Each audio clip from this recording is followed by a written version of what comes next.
Welcome to Old Path and our 1 week break that we're going to take from the book of Job. We just got back in from Israel over the weekend, and the jet lag was horrible, and I had a little head congestion, so my ears have been plugged and are just now unplugging, if you can imagine that. But what I wanted to do, and I'll do a little bit of a rundown of our trip just briefly at the end to tell you about the places that we go to and the importance of them. And then down the road, I might just get a chance to do a lot with the photographs of the places that we go and do maybe a full show or a full program on what the different locations are with some photographs for the people that might want to go again with us. But while we were there were some things that we experienced that we had heard about, that there was going to be protests and things like that. As the trip progressed, we do get a chance to see some of the news there, though we don't have nearly the glut of options to watch or to even read while we're there. Plus, we keep a pretty busy schedule. Anybody who's been on one of our trips knows that that's the truth. So you don't have a lot of chance to really kind of look at what's being reported. In this case, I tried to put some time aside because I ran across one or two just some newsreel stuff that they had on the television, and it was really not what we were seeing on the ground. And so, of course, I thought it would be a good idea when I came back to kind of give what is my kind of firsthand kind of take on the things that we saw, because we were really pretty much all over the country. We got to the country on the 15th of March, so we were there one day before the rest of the group got there, and we saw the banners, and we saw the flags, and we saw people that were doing what they were doing, and they were protesting, and we knew some of what was going on. We knew that there was really the dust up is really over what the new government wants to do about the judiciary. And if you know pretty much about what had happened under the last administration of Netanyahu, the judiciary was always trying to find something on him, and they were always trying to find something on people close to him. And let me say this right up front before I forget. I'm going to broad brush some stuff here just for sake of time, and their system is so radically different from ours in the way that their government works that it's kind of hard for us to envision how this all works, but I'll try to unpack that a little bit if I can. So anyway, back to the things that we saw. We see that the administration that's now in place with Netanyahu and with his coalition, we know that they're really we're looking to rework the way that the judiciary handles things. In particular, when I say the judiciary, I'm talking about their Supreme Court. Now, when we think about their Supreme Court and we think about their system of government, it is completely a different thing from ours entirely. So it's kind of hard for us to just do a straight across understanding of things on some parts of it. There are some things that are very, very similar to what we have here, and that's really how the media handles this, who the media likes in their politics, and how that stuff gets reported. That's the same here. When people protest, the slogans that they chant, it's in a different language, but it's really the same rhetoric as we see here, and we've seen it from day one. Now, before I really kind of jump into all of the details, I want to do a couple of things that I believe will help us a little bit. One of them, I believe, is a very, very big caution, mainly for a couple of reasons.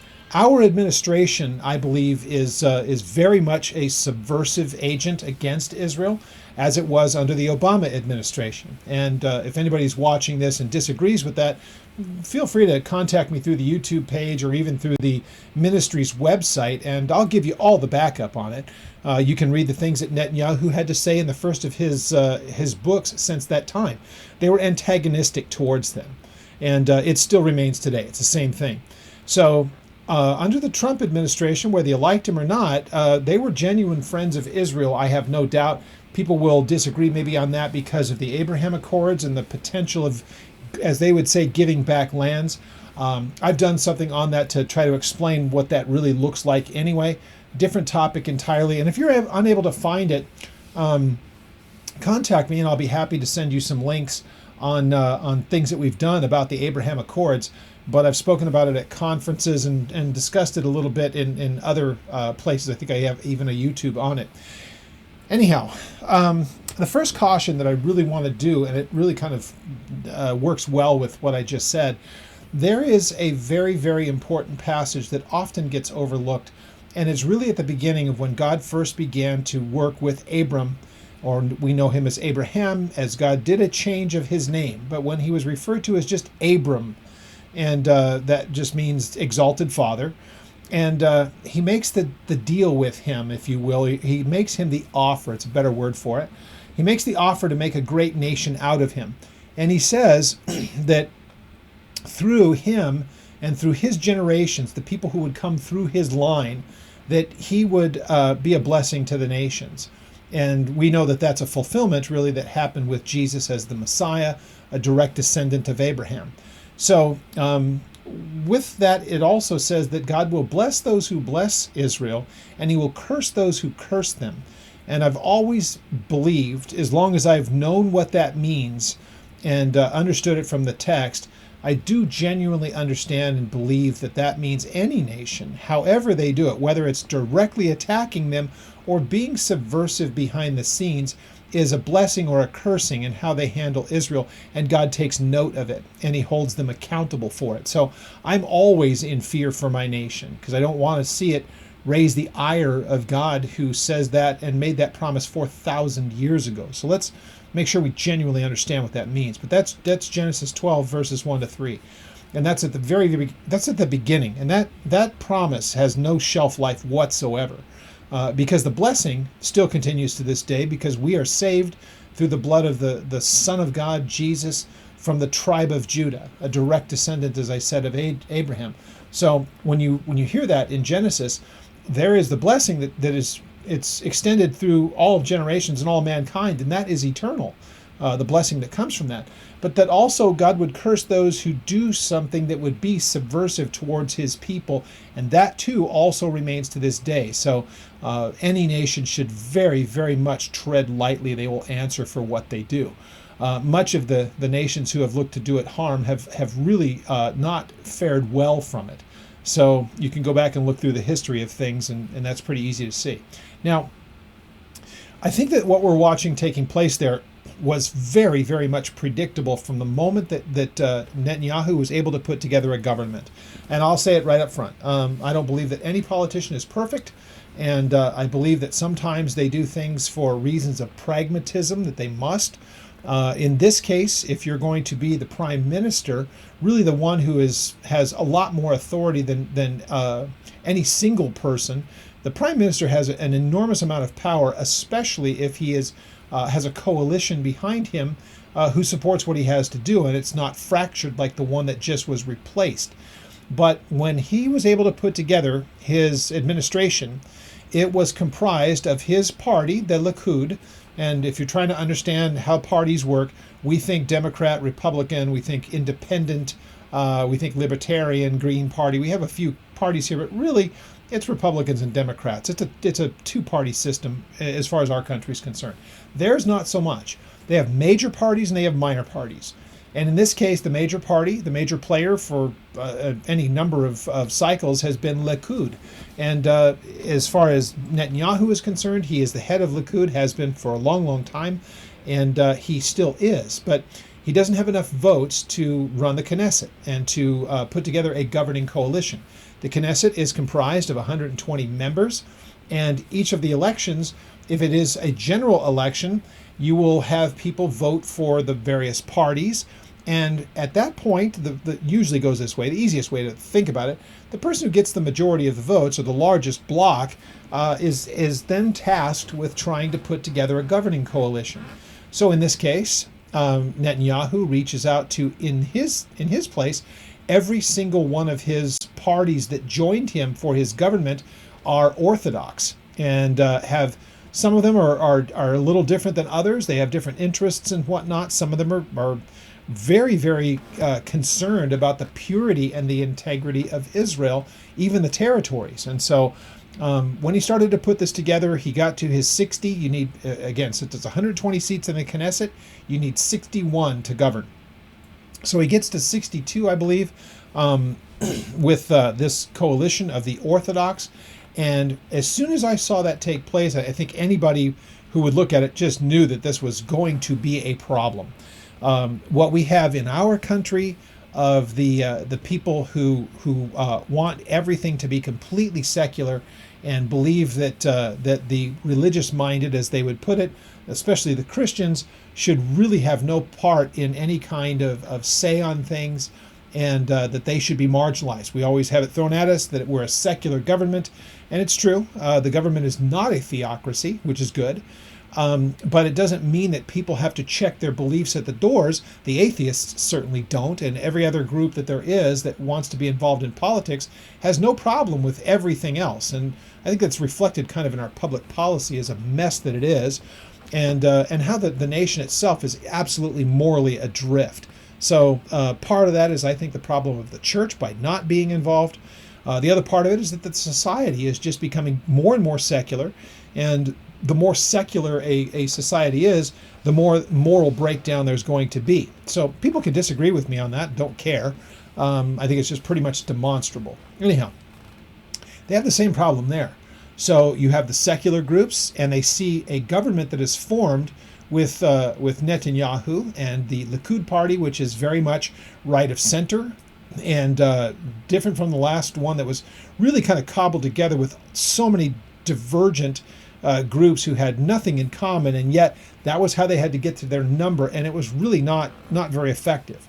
So with all of that in place, the kind of hatred that there is towards this governing coalition that Netanyahu put together, it was obvious that this was going to be something that would be resisted like crazy. So I have articles that I've read to people before with people like Ehud Barak and others who have been prime minister and people who've been high up in government that started to talk about fascism, and they started to talk about racism, and they started to talk about the threat to democracy. All the same sloganeering and nonsense that we hear in our country is I believe it's been exported there because people watch how effective it's been here in this country. So I don't watch the media from other countries and everything else, but what I watched there, it looked incredibly reminiscent of what I see here in this country. And those of you who know me know that I'm kind of a political animal alongside being a Bible teacher. I believe that the two things are connected because societies are going to reflect the condition of the heart of the people, and the culture and everything that takes place is going to be a good indication of where the nation is. So yeah, I pay attention to it, and unapologetically so. But that really does make it where you see these things in the streets, and we saw plenty of it. In fact, when we were there after the main group had left, we were there for a couple more days, and we had a whole group of people coming right towards us. Some of them dressed in pink with the pink beanies. Wonder where they got that idea. We saw many of them represented by their other flags that they have. I think you all know what I mean by that. So you saw that there was very much the progressive left kind of imagery that we see in our kinds of things all the time. Think about the blowback that happened in this country when Roe versus Wade was reversed. And even those on the left, when it became a law, said it was a very poorly constructed law. The Supreme Court made law, and that's what brought around Roe versus Wade. But it stayed in place for such a long time until the right circumstances could come, cases could be brought, and the composition of our Supreme Court finally made it where a challenge could be heard, and they overturned what was a very bad law. It's not something that is spoken of in the Constitution, so it should have been a states' rights matter all along.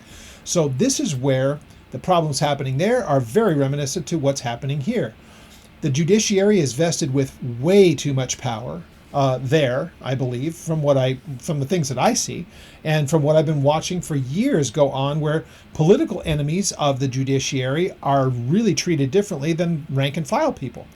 Right now, we have that going on in our own country in so many different places. People who should be being brought up on all number of charges are not even facing any of that, and bogus things being brought up all the time are happening. We have one of them taking place right now. Whether you like Trump or not, take a look at the case, and anything that they say that he may have done, the statute of limitations long since has expired, but now they're making it a federal thing. So the whole thing is a circus, and it's political. You have the same problem there. So what this is all about is Netanyahu wanting very much, with his governing coalition in the Knesset, to begin to bring in some reforms. And I want to go through what some of those reforms are and why there is so much kind of blowback on what's going on in his country by the people who really oppose what he's wanting to do. One thing also I want to make sure that I do with this is mention the idea that there is a real problem with trying to find reliable news on this. And so if you were to go ahead and do an internet search about what are the proposed changes to the judiciary that Netanyahu is proposing, or something like that, whatever your search is, you're going to find the same media sources that really kind of drive our narrative here as well. And you can read them, and they're very much slanted, just like they are in this country. So you kind of need to, well, let me put it this way. If you like MSNBC, if you like Yahoo News, and if you like CNN, and you like all of that stuff, the way that they're going to report on this is much, much different than what you're hearing from me, and obviously. So, but the same thing. The way I read the news here and the sources that I go to are going to come up with a completely different conclusion than those news sources. So if you try to just the first search that pops up, you're going to get a different take on this. So what I want to present to you is the four major things that they have a real problem with, and then you can determine what you think as far as why there would be protesting, and I think it becomes pretty obvious. So if you don't put your hand on the scale too much, everybody's got an opinion, everybody has bias, let's be honest about it. But if you look at the way that things are structured, and then ask yourself, is this something that could be potentially prone to having corruption in it? I mean, it's pretty obvious. So with that being said, when we look at the proposals that are there, I think you'll be able to see very easily why there would be all kinds of rage and everything else, and it's going to be from the same likely suspects. So I'll just say it right up front. The people that we saw in the streets when we were going there, I'm going to broad brush it again, and I know people that, especially those of you who don't know me, may have a real problem with my way of trying to explain it, but this is how I explain things. So what I saw there was very much what I saw here. The people making the most noise and the people who seemingly had the most amount of rage were the college-age kids for the most part. And so you wonder, where do they get these ideas? Where do they believe, or why do they believe the things that they do? When you watch here, and I haven't been able to watch it because I don't speak Hebrew, and I don't know if there is anybody who's actually doing this, but if you ever really want to really frustrate yourself, go watch a man on the street interview of one of our protests here, and have somebody start asking them just common sense questions to see if they really understand what it is that they're protesting. And the more that you ask them, the less they obviously know. We've watched that with Antifa and BLM and all the same nonsense for the last 3-4 years. So that's the same type of people that are in the streets there. Now, people will push back on me and say, well, they're not all young people. We see older people as well. Sure. But let me just put it this way. Somebody's got to organize all that stuff. So go to a Bernie Sanders rally and tell me what you see there. What you're going to see is the Ben and Jerry's kind of people that are in their 60s and 70s, and they're just basically the same neo-radical leftists that we had in the 60s. They just got older. But they've also stirred up a whole new generation of people to believe as they have, and so you have the modern progressive. The idea that there's an exchange of ideas never happens anymore. So the same people that brought us Berkeley and the idea of free speech are the exact same people that now that they have the numbers want to suppress it. So that's happening in our country. It's easy to find out. And again, anybody who wants to challenge me on this, send me an email. I'll be happy to go ahead and go over it with you. You have the same dynamic there. So when you look at the crowd, you can see the Bernie Sanders types, the older people that are there, and then you see the younger people, but it is very much a younger people thing. Again, they have their pride flags. You find them intermingled tremendously in there. because they feel threatened by the religious right of the Orthodox. And then you also have the radicals who do not want to see a free market. They don't want to see reforms done to it because they've really enjoyed a great deal of power. And again, the Supreme Court has an enormous amount of power in that country. So people may or may not agree with what I'm saying. That's fine. You can comment and let me know what you think. No skin off my nose. It's not going to hurt my feelings. So anyhow, their system is majorly different. So let me just kind of run through that very, very quickly. Here in our country, you have checks and balances. And there's supposed to be checks and balances there, but there's not really a formal constitution that lays those things out. So since their inception, they have been, let's be honest, they have been so governed, if you will, by crisis because of people wanting to attack them and trying to make their own country secure. It's been a very difficult life for them in these 70 plus years since they became a nation. And so the idea that operating under a constitution like we do, the roles are very narrowly defined. Now, in our country, we have completely erased those rules or ran over them, and there's no accountability for unconstitutional things. But the way that it was supposed to be structured here, you had checks and balances. So the Congress would, as a bicameral body, there's the Senate and the House of Representatives, they pass laws. And then it is the executive branch that is supposed to execute those laws or make them happen. If for some reason there's a challenge to those laws, that was to go to the Supreme Court, and the Supreme Court would look into the constitutionality of this, of what's been happening. Let's just use Roe versus Wade. It's a great example. When the Warren Court at the time passed Roe versus Wade, there was really the making of a law, because they found, if you want to put it this way, they found a, quote, right to privacy in the Constitution that should have applied to abortion. Not because there was a law, but because they created one.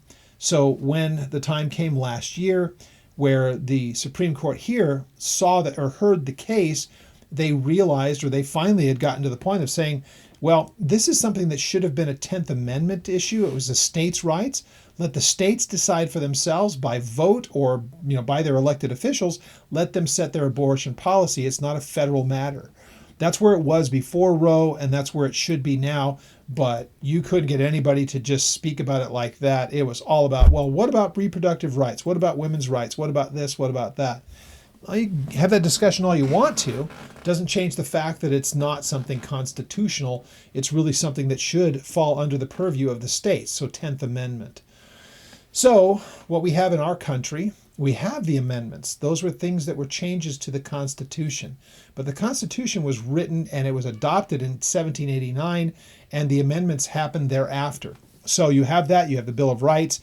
Those are just the governing documents. And if they were followed, we wouldn't be in half the mess that we're in. But Congress got way out over its skis, began to spend us into oblivion. We have the problems that we do now with debt and all the rest. These are just the symptoms of the disease. But what should have been happening, again, Congress should pass laws. The executive branch, the president, should make sure that those things happen through the agencies. And the Supreme Court is there to check and make sure that if laws are passed, that they are in agreement with the Constitution. You don't have that in Israel. What you have is a prime minister who puts together a governing coalition based on the numbers of people in their parliament, known as the Knesset.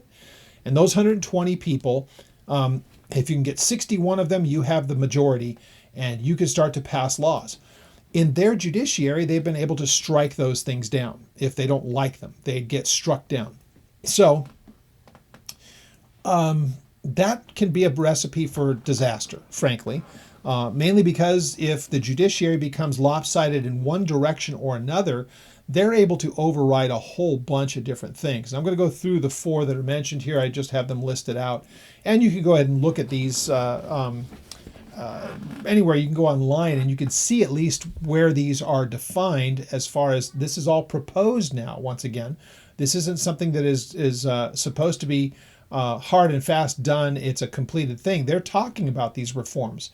So before they could even be worked in, before they could even be voted on, before they could even try to implement any kind of changes to the existing system, that's when you start to have all of these, in the streets kind of pressures that are put on the government. And right now, everything is on hold for that. Some of the members of the IDF, their defense, their military, they started also to join in some of the protests of this. But when you really look at what's being proposed here, it really is kind of I think there's some real common sense things in here, because the government is very easily locked in to just the status quo, because there's no way for anything really to advance. So again, the things that we saw and what we watched were so predictable, and they look so much like what we see here that I didn't even need to read the signs. I could start to look at the news sources and start to look at some people that I trust. Before I forget, I started to say this before, but let me give you a link or somebody to look up. There is a lady, and I very much appreciate her. I think she has a very no-nonsense way of looking at this. Her name is Carolyn Glick. So you can just do a YouTube search for Carolyn Glick and look at anything that she's produced in, say, the last month or 2 months, and you'll get a real good idea from what I would call a right-of-center perspective. I unapologetically will say that because I have the same views on these things. But she will also give you the reasons why she says what she says. And she'll give you the history behind it, which you don't usually see in the way that modern media works. So everything has an incredible slant to it. And the idea that somebody else's views should be brought in and made available just is something that completely gets rejected. So Carolyn Glick is, I think, a fantastic option here, and she really kind of, and she'll bring in other people that speak on it as well. But she has a YouTube channel that I very highly recommend if you want to get up to speed on this. That would be a great place to start. So where we are right now, because of the Supreme Court, everything can be controlled if the Supreme Court, and really for the most part, they kind of appoint themselves through committee. And if that committee is comprised from right or left, you're going to pack that court. And since they have so much more power than our system, it becomes a real concern. So once again, very, very interesting, very, very intriguing. But it's also one of those things that you just realize that Israel will always, as long as their system is as it is, it's always going to be on the verge of some kind of a problem. And I believe that that's very much fitting and helpful for bringing about the world that we will see in the eschatological sense. I just think that it fits perfectly into it. Now, one other thing I'll mention while we were there before I start to look at these, mainly four things that are creating all the problems. When we were there, and I noticed this on our last trip back in 2018 in particular, there is a man, and I've got some photos of the whole thing, and I'll probably do this when I unpack our trip and kind of go through the locations of it. But there's a man, his name is Menachem Schneerson, and he died almost 20 years ago. But he was just this rather elderly rabbi. He was in New York at the time and had a massive following, and many believed that he was the Messiah. And so you can look him up, Menachem Schneerson, and you'll see who he was, and you can read some of his biography and some of his information. But the people who were devoted to him really believed that he was the Messiah. You see his picture all over the place, not in government things, but you'll see it on the back of billboards. You'll see it on streets. You'll see it in some banners we saw in Tel Aviv, and you'll see him on the back of road signs and all the rest of it. And it basically says, in the sign that we saw most prevalently, it's kind of a hard translation to get from Hebrew to English, but it would be basically this: the Messiah lives. And so the implication behind that is that Schneerson is going to be that person who will be brought back to life, and that he will resurrect. His followers believe this. But more importantly, the rabbis are doing two very, very important things here, and I hope that we understand this. The important thing that we see taking place, the rabbis are now speaking about their belief that the Messiah is his revealing is an imminent event. It's an imminent thing. It's about to happen at any moment. But they also point to some of the things that they see in the military sense, that they believe that the Gog and the Magog war are right around the corner. And that means to me, when I first read that, some very prominent rabbis in Israel are saying this out loud. Why that's so significant, it means that they're reading the prophets. And if the rabbis are reading the prophets, meaning that they're spending time doing that in addition to the Torah, oh boy, that's a big, big matter, because that's when you start to get into the messianic things. So when you start to read that kind of stuff, and rather than just the laws, that part of the Torah that deals with the religious obligations of the Jewish people and the Orthodox, when they start to read things like the prophets, man, that's going to open their eyes to a whole lot of other things. So when you see that taking place there, you just go, the dynamics are about to change. So that's happening simultaneously with the secularists and the progressives, kind of marching in the street in a rejection of the Orthodox. This was predictable. Again, the moment that it was announced, his coalition, you just knew, because it had that big, heavy religious element of the Orthodox as a part of the government, more right of center than any government I can remember. The progressives were going to lose their minds over this. There was no doubt about it, like what we saw here when Trump was becoming much more embracing of the right of center, even the, quote, religious types. You saw him surrounded by people from the Christian churches in our country, and man, that drove the left absolutely apoplectic. It's happening there the same exact way. So when that's happening here and there, and it happens anywhere else where you find that there is people of faith involved in government, man, the left just loses it. And so it's happening here, it happens there, it happens anywhere. That's a spiritual matter. So that gives you a context that the media will never be able to make any sense of. So with all of that being said, let me just look at, if I could, kind of frame it a little bit of why they're having so much problem with the way that things are being done there. These are the four, I'll put them up on the screen, but these are the four things that they have a real problem with, the people who are there in Israel right now. So the four main parts, as you see them up on the screen, is to override. Now what that means is that the Knesset would be able to override judicial action with a majority vote. Currently, that is not in place. So currently, you cannot get something passed through that the Supreme Court doesn't like. They can just flatten it, and they can actually make their own law. And that's something that you can see it's been done a couple of times, and I'll get to those in a little bit as we move down through this list of things. But the idea that now there would be a way to override, if we're trying to put it in perspective that we would understand, if the Congress puts through a law that the president doesn't like, he has the ability to veto that, and then ultimately the government, or the House and the Senate, can override even his veto if they have enough votes of a majority. In the Senate, they've got to have 2/3 majority to override the veto. So in this case, the veto power, if you will, the Knesset could pass a law. The Supreme Court could say that law is against our Constitution that really doesn't even exist. The Knesset would be able to say, no, with the majority, we can override your rejection of our law. So that's one that they want to start to have some checks and balances, that the Supreme Court is not able to just dictatorially do that, because they're not elected like the members of the Knesset are. So this puts the power back with the people who voted. That's the easiest way for us to understand it. Now, I'm sure there are people there in that country who would disagree with that assessment, but look it up. You can see what's being proposed. These parts are easy to find online. What's being proposed is not difficult to find. It's trying to find a down the center, dispassionate view of what these things are and clear the fog of the right and left arguing over it. The next thing is the test of reasonability.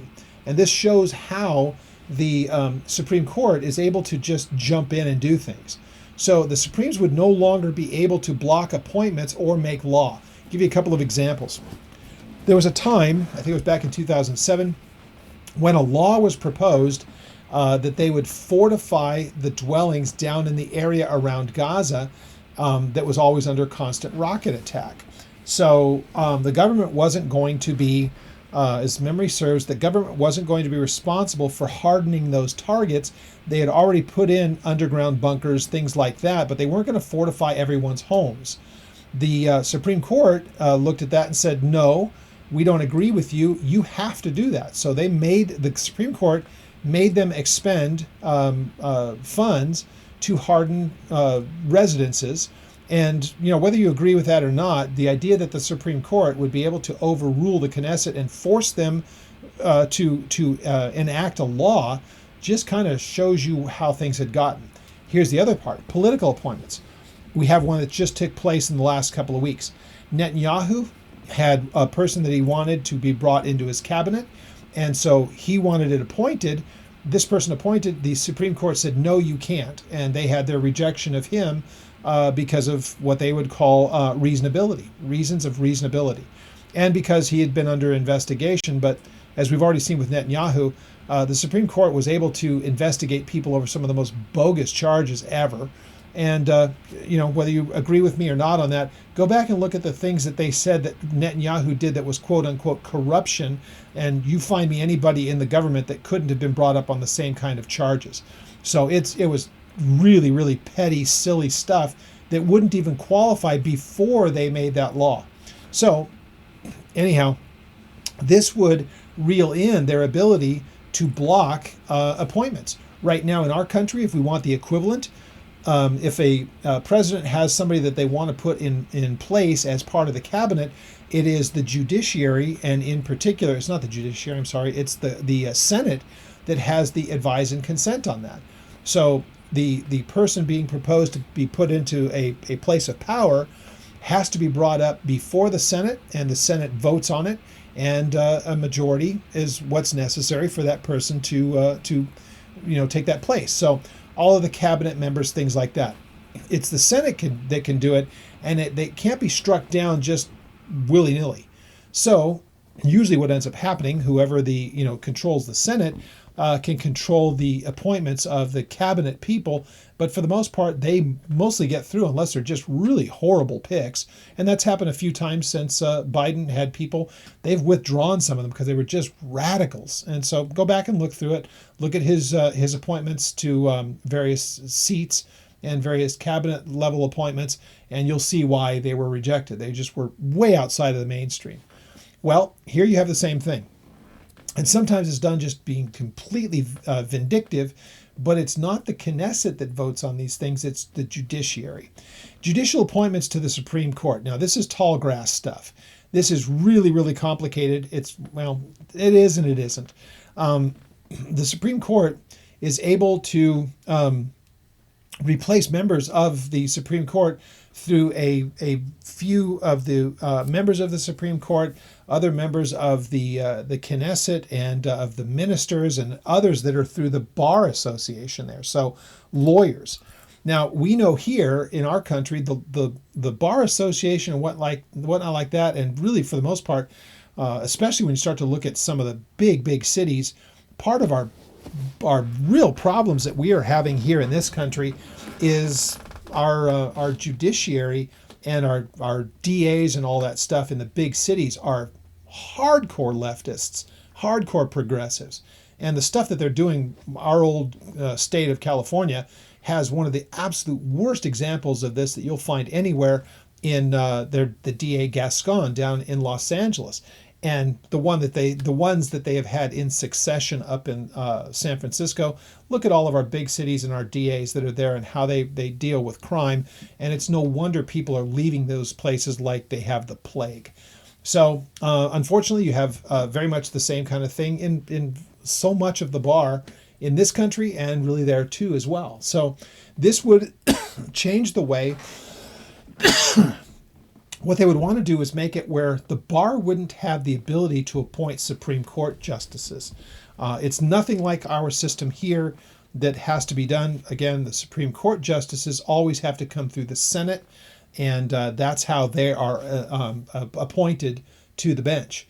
Very different there. So you have a way of appointing Supreme Court justices that the current administration, Bibi's administration, would like a more if you will, if I can use the term, a more centrist way of trying to get people onto the Supreme Court so that it's not dominated so easily and so readily by the right or the left. So currently it's very much left of center. And the last of these things would be legal advisors. So members of the Knesset and the people that are in the government have legal advisors that are appointed to them. They don't pick them for themselves. They are appointed by the Supreme Court as legal advisors, and those legal advisors also have the ability to enact things, legal advice. They have the ability to implement things rather than just give advice. So this would change that entirely. Two things that would happen in this proposal is that the members of the Knesset would be able to get and hire their own legal advisors, and they would only be that, legal advisors. They wouldn't have any kind of ability to make any decisions that would be binding. So these are the four main things that are being proposed, and this is what's causing all of the dust up. The way that this might change things, if you could make this all happen tomorrow, it would change some things, but it's not like an overturning of the government. It's not a threat to the, quote, democracy that you hear it mentioned often. So anyhow, this is just to try to bring, as the right would say, that Bibi and his coalition would say, we've got to bring some balance to this, because those that are left of center are having much more of a say in the day-to-day lives of people, and they're really paralyzing the ability of things to get done. And again, all that you need to do is take a look at the people who are in the streets, look at the people who are protesting, and you'll find that it's very reminiscent here. The people who don't like what's being proposed are the ones who are making the most amount of noise in this, and they're very much of the same political persuasion that we have in our country here. Again, you can disagree with me on this if you like. That's fine. Disagree all that you like. But I saw what I saw, and I've read what I've read, and I've seen what the proposals are and what is currently in place. So people can disagree on this. That's just fine. Let them disagree. But we never, just to put a fine point on this and to conclude everything, we never felt in any way threatened, and we never felt that it was in any way unsafe. When our group went home, this is when everything was having its next round of dust up, and it's been going on for weeks now. But there were these planned protests. We heard, oh, they've shut down Ben Gurion, and there's fires, and there's this, that, and the other thing. So what does that bring to your mind? Well, they shut down the government because radicals had taken it over. It was a called strike. And so it lasted for that one day. We were never in any kind of peril. Flights went in and out. So they just were making it impossible, or difficult rather, for the airport to operate for that one particular day. So after the group went home, we were walking up from our hotel to a place known as Ben Yehuda Street, which is where people love to go, and they hang out and they do their things. And we went there without incident, and that's when that whole group came towards us. So waving their flags, not just Israeli flags, you've seen the pictures. It's all the same kind of demonstrators that you see here. The way that they dressed themselves, the things that they chanted, the beating of the drums. I mean, it's like they exported every left of center group of people that we see here in our country. It's as though they had just moved there and spoke a different language, but it was the same rhetoric. So there are people that are also in the streets, and they are protesting on behalf of these reforms. So you have the right and left involved in this, but the idea that you have people from the right and from the left all opposing what they're wanting to do here is just not what we saw, and it doesn't make any sense. The people on the right say it's about time we do these things, because the country is really struggling to try to move forward because it's in a place of stagnation all the time, and the judiciary has way too much power. So this is to curb those kind of things. And so this is what we saw. We went from there. Once we left, we went into Tel Aviv, and we drove through Tel Aviv. We drove through Netanya. We drove through Haifa, and we went through Nahariya. We stayed in Nahariya for a couple of days. We drove back down into the Galilee and saw some sights there, some really amazing things. But we were out where all of these kind of things were taking place, and protests that we might see on one day. When we drove through Tel Aviv, which was, I think, on the 28th, maybe the 29th, we drove through there, and there was very little taking place, hardly anything. Very few banners, very few demonstrations, and it wasn't like an all day, every day kind of a thing. It was just when they put it together and when it was happening was pretty much all that we saw. So just to kind of let you know what was taking place there, I know there was a lot of hype here, and unfortunately, I believe even from people on our view of these things, some Bible prophecy people were just predicting some end of the world kind of stuff, civil wars and all kinds of things.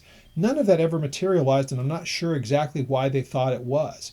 Now, I could be wrong. This whole thing could blow up tomorrow, but the stuff that we had heard, people talking about maybe getting out of the country and all the rest of that stuff, man, we saw none of that. And our life was very normal all the way until we left on this. It would have been Saturday morning. It would have been the April 1st there. And we got home here on Saturday. And then, again, it just everything that we had heard was not what we had observed. So I just want to kind of run through those things through with you, and just let you know that what we saw was so much different. And again, here's the great thing: as believers, we can know this, that what we will see of Israel, there will be plenty of turmoil, I believe, all the way until the Lord returns. But the idea that somehow it's going to collapse and all the rest of that, the scripture doesn't tell me any such thing. So I don't worry about those kind of things. What we should be doing is praying for the nation and for its well-being, that God would lead it. We certainly do not need more secularism in that country. The nation needs to turn to God, and in the biblical sense, not in the pharisaical sense like it was in Jesus' time, but they need to rediscover just who it is that sits upon the throne. That's what they need. And we need that here in this country as well. Do I believe that there's revival coming for our country? Not by a long shot. And I know that makes me cynical, but I just don't read that in the text. And I think that the hour is getting very, very late, and the Lord is going to be returning soon. So if that's the case, I don't expect things to become orderly. I think that they will become more disorderly as we await his return, because I do believe this very sincerely. When Jesus said, when the Son of Man returns, will he find faith on the earth? It's not a question that he's asking because he's seeking an answer. It's said rhetorically, and it's supposed to let you know, yeah, things are going to get that bad. So I don't expect things to get better. And I'm okay with that, because again, when the Lord is ready, he will return for his bride, and the church will be removed before everything goes completely sideways. But that nation, that one little tiny country, is where everything culminates. So the way that nations will view them and want to interfere and do the things that they do, that will raise the ire of God, and nations will answer for the things that they do. God does not forget such things. And eventually his people will turn to him, and as they have never before, for the last 2,000 years. It will come at an extremely high cost. The scripture tells us all of those things. But again, I just thought I'd give you my firsthand account of what I saw when we were there, and understanding the political dynamic helps us to also understand the spiritual dynamic. The fact that Bibi put together a very, very right of center, very orthodox coalition was always going to bring about this kind of problem, especially if they started to try to implement some changes in the way that the government functions. This was as predictable as it could possibly be. So with all that being said, I'll look forward to doing another rundown of what our trip was like. But I wanted to present this to you and give you some kind of an idea of what was taking place while we were there, and what it looked like on the ground. So hopefully that is helpful to you, and maybe put some things in a little bit of a different light. From this point on, obviously, since I'm not on the ground, I will be looking at the reliable, I believe, news sources. Carolyn Glick, I've given you her information a number of times, but I genuinely appreciate what she is doing there, and her understanding of the way that politics work there. It's been fascinating to hear some of the things that she's done. I've only been able to take in a little bit of it, and most of what I've seen was based on what I saw. Most of what I presented to you here is based on what I saw, and then when I came home and started to read the details of what's being proposed, and then it just all made sense. It became obvious. But I'll tell you what, when we were there watching it come down the street, I didn't really need to know a whole lot more than I would have been able to say, these are people protesting the government. that is right of center and very religious in its orthodox view. And these look like the same kind of people that cannot stand anything that's ever proposed, that's proposed by people that want to bring back somewhat of an examination of the moral decline that we have in the country, especially from a Judeo-Christian worldview. Man, it is so predictable from there to here that when I got home, it was like, of course that's what's happening. So when I heard that the people over there starting to discuss these things that I know are of the same political view that I am, man, what they were saying is exactly what I thought I was seeing. So just wanted to present that to you. And once again, feel free to chime back in. You can contact me through the ministry website at oldpaththeology.net. And there's a contact us page. We have a newsletter that we put out. It'll probably be heavily dominated by this and our trip there to Israel and the locations. I'll be working on that over the next week or so. And if you're not part of that, then contact us through there and ask to be added to the mailing list. That'll be going out. But yeah, there's lots taking place. None of it is unknown to God. So he being in control of all things makes me very, very comfortable. So with all that said, we'll get back on our regular schedule this Thursday, going through the book of Hebrews and coming back to the book of Job next Monday. I'm a day late on this, again, because of our travel. It wiped me out. And I've got some other topical things that we want to get to like this and some other things going through the trip. And we are planning, if the Lord has us here, to go back in 2025. I have no fear of going back. I'd love to go back in 24, but we've got so many other things that we need to do. I'd love to go every year. There was only 10 months between our last trip and this one. So we're going to take 2024 off and do some other things my wife and I have wanted to do.